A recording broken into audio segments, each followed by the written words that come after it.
Hi guys, welcome back to Glittery Crystals. I am very excited for you to see how I created this tumbler. It is very time consuming, but I'm in love with the end result. There's always, or most of the time, there's something going on with each cup that I make. I am excited for you to see it. It is very tedious and it's very lengthy to create a tumbler like this, but the end result is beautiful. How about if we get started? All right, so as you can see here, I had already pre-cut my template. I will leave all of the links down below, like always. And I was having such a hard time with this specific tumbler design. It's tapered or tapered. I'm not sure how you say that. But on the top, it's slightly a bit wider than the bottom. So I was having such a hard time. This was actually the second time I cut this design and it was just not fitting right. So as you can see here, I decided to go with it and I had an idea of the end result of this cup. I knew that it was not gonna cover the entire tumbler, and I was okay with it. If I had to redo this tumbler, I would have gone back to my Cricut machine, resize it so it would fit from top to bottom instead of the way that it's fitting. And as you can see here, it's very frustrating. Very, very frustrating because I couldn't get the correct size. And I was about to throw this whole tumbler to the trash. I was giving up. It was very stressful, but I just decided to continue. I said, let me remove the transfer paper or the transfer tape and let me set this tumbler aside. That's one of the tips that I can give you if you're frustrated with one of your cups and if it's not going as you plan it to go. Just let it sit in your table wherever you don't see it. Let it sit for a few days and then come back. Once you come back, once you have kind of forgotten of all the stress, you will see things differently. For this cup, we will be using our Christmas glitter bundle. With this bundle, you can do so many different glitter designs. This is a wide range of glitter colors, and it's one of my favorite.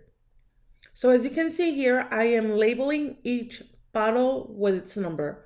That way I don't forget which glitter is what. I'm just gonna put a number on each glitter and go from there. After I'm done, I am going to decide what is the number scheme that I'm gonna do. I was thinking of doing 1, 2, 3, 4, 5, 6, and then just repeat 1, 2, 3, 4, 5, 6 after that. But once I started seeing the colors, I kind of switched it up a little bit, but I continued with just going with the same arrangement of numbers. You can do a total different number scheme or order. It's up to you. Um, I wasn't sure if it was going to look pretty, but at the end, I was very satisfied with the way that my glitters blended together. So I am starting with number 1. I will be lifting all the number 1s, all the tabs, and I will be applying Mod Podge. So I'm applying Mod Podge on a few tabs, then I will glitter and I will repeat the same process with all of the numbers. So since I did not add any colored Mod Podge or colored acrylic paint, and I did not add any base color to these glitters, you will notice that in some areas of the glitters, you can see through and you can see that the white is still showing through the color. We will fix that problem after we had applied the first layer of glitters. I'm going in order, and it's a very repetitive step. Right here, you can see that I am fully done with the first layer of glitter. The only color that I did not apply was the white. That glitter color, I am leaving it for the end because it's a very, you can contaminate that white very easy. So I'm gonna be done with the colors first, and then I will proceed with my white. So after my glitters have dried, I am going back with more Mod Podge, and I will just apply the Mod Podge where I see that I need to add more of the glitter. And I am kind of a perfectionist, if you will. So I'm making sure that I'm satisfied with the way that these shapes are looking. Between the starting point and right here, the section of the video that you're seeing it's actually the second day. I did an hour or two on this cup, and then I let it sit, I let it dry, and I continued with the process. So this that you're seeing right here, this is how it looks after I have applied the second layer of glitter. Now, I am using this fan brush and I am brushing off any of that loose glitter. I have sealed my glitters before continuing with the white glitter. At this point, I'm applying my Mod Podge and my white glitter. But since we sealed our previous glitters, that white will not be contaminated because none of the other glitters will flake. So it's a very important step that you seal your colored glitters before you continue with the white. After I had applied my first layer and only layer of pure crystals glitter, I will go to the rest of the tumbler and cover the entire bare spots with the same pearl crystals. And this white only needed one coat. I did not go back and adjusted the glitter. Look at how pretty it's already looking. After I had applied my white glitter, we will go back and seal the glitter. Make sure it's well sealed before you apply your first layer of Mod Podge. Before you apply your first layer of epoxy. It's very satisfying when I see videos and they're applying the epoxy. I don't know if it's satisfying for you, but it is for me. I added 2 coats of epoxy. After this first one, I let it cure for 8 hours. It's a bit chilly in my work area, so I let it cure for 8 hours. Then I came back and applied a second layer of epoxy. Before you continue with the next step, you need to make sure that your tumbler is smooth. There's no bumps and lumps. So right here, I had already applied my second layer of epoxy, and I am just going back and forth with my sanding paper, and I am giving it a smooth or a light sanding. It doesn't really need sanding, but I just decided to sand it just in case. And also, if you sand your tumbler before you apply your vinyl, it adheres better. I have pre-cut the strips with my Cricut machine. The size of the one that I decided to use is 0.06 inches by 11.5 inches. But before I went ahead and cut the whole 12 by 12 inches, I actually cut 3 different sizes, which was 0.1, 0.06, and 0.08. And this is the one that I liked on my design. So I started applying my vertical lines first, and once those were completely covered, I will start applying the ones that are going in an angle. So when I use a new strip, you can see here that I am overlapping the first one slightly so I can cut that in an angle.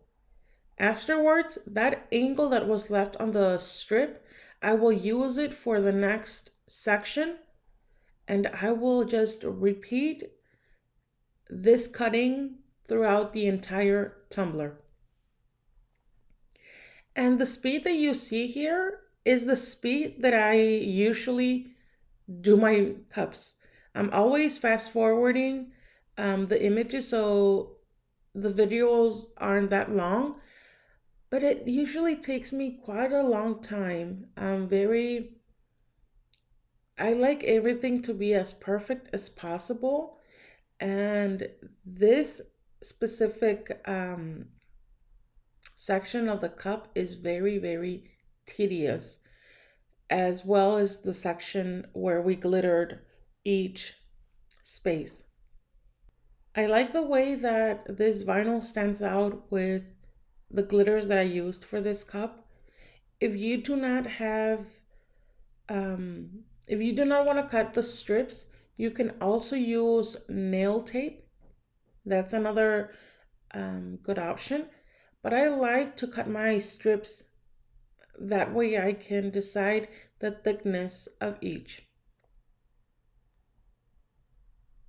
And we will repeat the steps with every little space.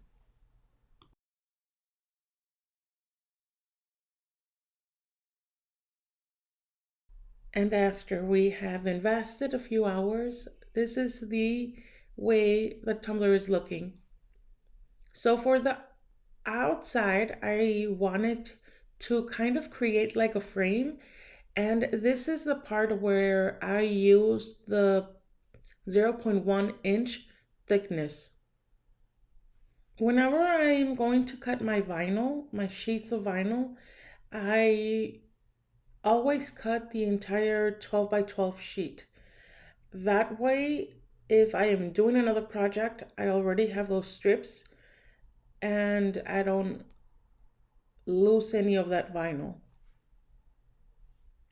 The way that I decided to cover this space or this gap that was left was applying a phrase, a quote, something. My daughter actually gave me the idea of just putting a vinyl that said something about Christmas. I can't remember what she said, Christmas miracle or something with Christmas. I couldn't remember. She couldn't remember either. But I just decided to cut out the word Merry Christmas. Simple as that. So I am applying my vinyl, and after we have applied all of our vinyl, we will go back and seal the entire tumbler one last time. I kid you not, this Mod Podge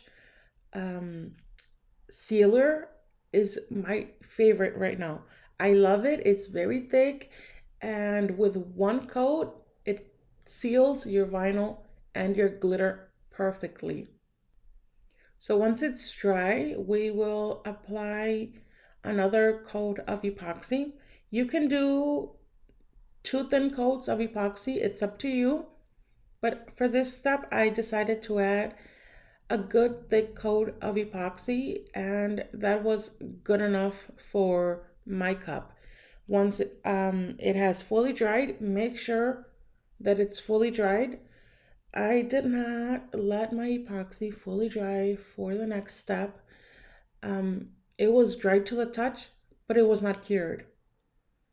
I recommend that yours is cured so you don't have any issues with the last step. But after I had applied this thick coat of epoxy, we will let it cure. I have mixed 10 mLs of epoxy, and it's actually a fast set epoxy. I have let it sit on my countertop for about 10 to 15 minutes, and as you can see, it's already starting to get very thick. I am using baby powder mica, or this mica powder that's called baby powder. And as always, I will leave the products on the description down below. I should have mixed the mica powder with the epoxy before my epoxy started to get thick.